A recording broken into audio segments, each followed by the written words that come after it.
Hello mga B! Another day, another vlog!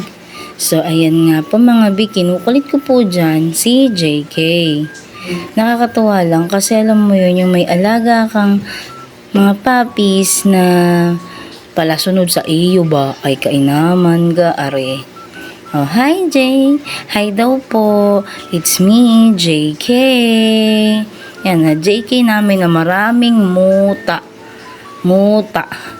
Napakarami. Kahit anong punas mo, maya't maya talaga may muta.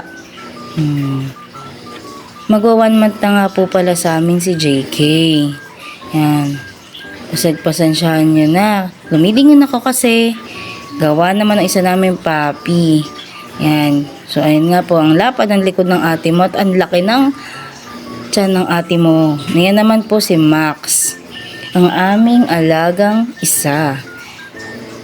Max na mahilig mandila ng mukha.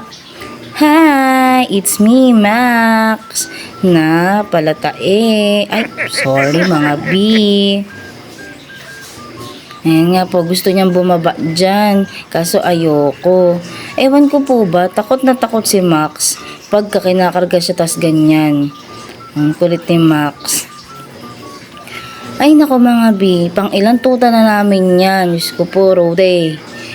Pang 5 na yan, 2 yan. Pang 4 at pang 5. Ayun nga po pala ulit si JK. Si JK na medyo payat pero malaki ang tiyan. Toink. Ang hilig niya pong magganyan pag tinatawag siya. Lagi talagang tinatabingi ang kanyang mukha, mga videos ko po, color K. Yan. Oop. O, kasi tinatawag ko siya dyan. Tapos punta naman tayo sa isa kay Max. Ayan po. Si Max, kapag tinatawag mo sa malayo, yan gaganyan siya.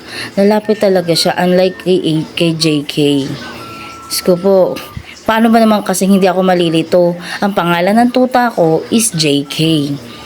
Tapos yung anak ko, EJ. O diba, sinong hindi maloloka? O, si JK ulit. JK.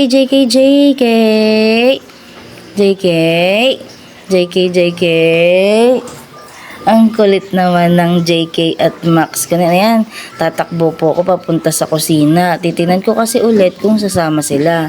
Kung hahabol po sila ulit sa akin. Pero wala na, mukhang ayaw. So ayan, nagharutan na ang dalawa. Kakaloka. So, ayun nga po pala. O, harutan na lang sila dyan. Pero, sumusunod sa akin. O, sunod sa akin si Max. Si JK, ayun, nakaupo.